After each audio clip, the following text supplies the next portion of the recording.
شکریہ جی خواتین حضرات اسٹوڈنٹس. میں سمجھتا ہوں کہ شکایت تو میں بعد میں بولوں گا. پہلے میں کہوں گا کہ فیڈریشن اور بلوچستان،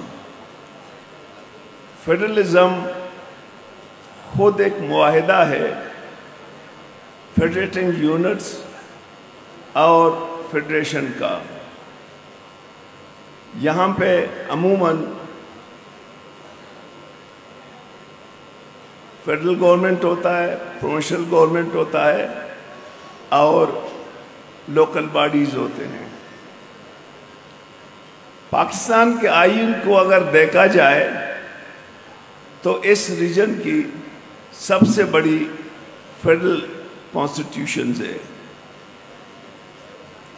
ایک حصہ ہے پارٹ 1، پارٹ 2 اور ریمیننگ جو سبجیکٹ ہیں وہ صوبوں کے ہیں.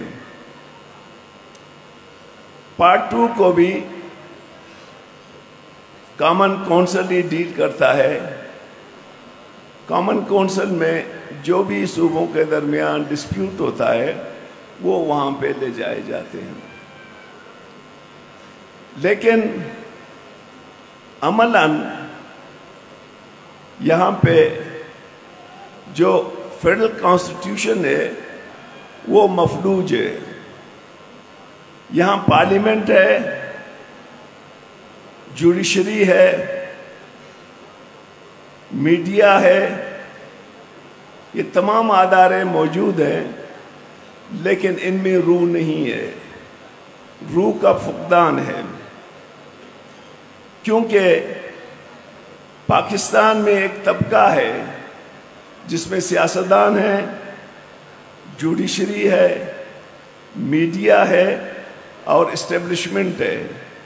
اس نے عوام کی وہ تمام حقوق سلب کیے ہیں جو آئین میں دیے ہوئے ہیں.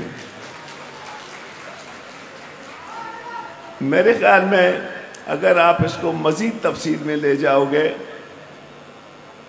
بلوچستان اور فیڈریشن کے درمیان تعلقات، بلوچستان کے ساتھ ویسی جب سے یہ ملک بنائے فیڈریشن کے تعلقات ٹھیک نہیں تھے. اس کی سب سے بڑی وجہ یہ ہے کہ یہاں نمائندگی کم ہے اور بڑی پارٹیاں نمائندگی کو ہی دیکھتی ہیں. پھر جو سب سے بڑا زیادتیاں ہو رہی ہیں وہ معاشی بھی ہیں اور سیاسی بھی ہیں. سیاسی مسئلہ یہ ہے کہ ابھی تک بلوچستان کے عوام کو ووٹ کا حق نہیں ہے، جو کسی زمانے میں یورپ اور لاطینی امریکہ میں غلاموں اور عورتوں کو تھی. یہاں پہ ہمیں بالکل ووٹ کا حق نہیں ہے.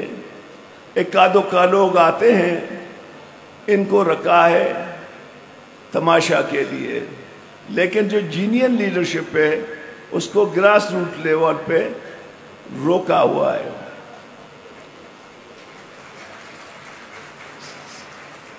سیاسی حوالے اس پہ جاتے ہیں. اس وقت بلوچستان کا سب سے بڑا مسئلہ انسرجنسی ہے، لاپتہ افراد ہے. ہماری شروع سے اپروچ رہی ہے کہ فیڈرل گورنمنٹ عسکری قیادت اس مسئلے کو بات چیت کے ذریعے حل کرے، لیکن 2002 سے لے کر تاحال یہ بندوق کے ذریعے حل ہوگی جو ناممکن ہے. دوسرا یہاں پہ سب سے بڑا مسئلوں میں ایک کرپشن ہے، جو پاکستان کا مسئلہ ہے اور بلوچستان کا مسئلہ ہے. کرپشن یہاں پہ نہ ڈیولپمنٹ چھوڑتا ہے، نہ اخلاقی قدریں چھوڑتا ہے، اور کرپشن نے ٹاپ ٹو باٹم ہمارے سماج کو جکڑ لیا ہے. ہم روز بروز تنزلی کی طرح جا رہے ہیں. باقی اس کی ایک محرومیاں ہیں جو شروع سے ہے، خاص طور پر بلوچستان کے جو وسائل ہیں 57 سے گیس نکلا، ابھی تک میرے خیال میں گیس 18% رہ گیا ہے، لیکن ہمارے چیف منسٹر کے جو علاقہ ہے بیکڑ ڈیرہ بگٹی میں، وہاں بھی گیس نہیں ہے، باقی علاقوں کو تو چھوڑو۔ اسی طرح سندک ہے، سندک کو 30 سال تک لوٹا گیا، اور سندک کی جو بلوچستان کو مل رہا ہے 50% فیڈرل گورنمنٹ لیتا ہے، 50% چائنا، 48% فیڈرل گورنمنٹ، اور بلوچستان کو خیرات کے طور پر صرف 2% دی جاتی ہے، جو باعث شرم ہے۔ سی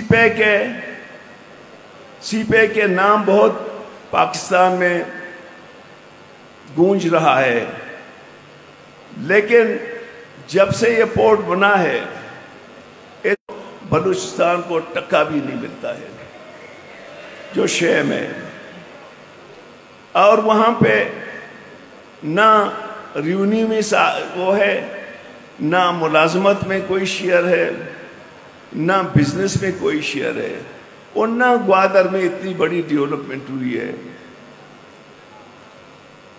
ریکوڈک کا نام ابھی ہم نے سنا ہے، اب ریکوڈک کے ساتھ کیا ہوا ہے ابھی تک ہمیں معلوم نہیں ہے۔ کہتے ہیں 25% ہے، لیکن جب تک ہم کتاب میں نہیں دیکھیں گے شاید ہمارے لیے ماننا۔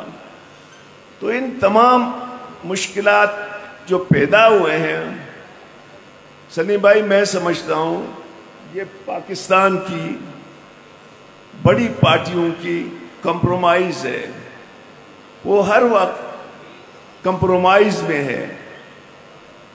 اس کمپرومائز نے یہاں کے جمہوریت کو نقصان دیا ہے، ٹوٹل سسٹم ڈیریل ہو گیا ہے، کاسمیٹکلی یہ اسمبلیاں چل رہی ہیں، لیکن حقیقت یہ ہے کہ ان کے پاس کوئی اختیار نہیں ہے۔ Thank you sir.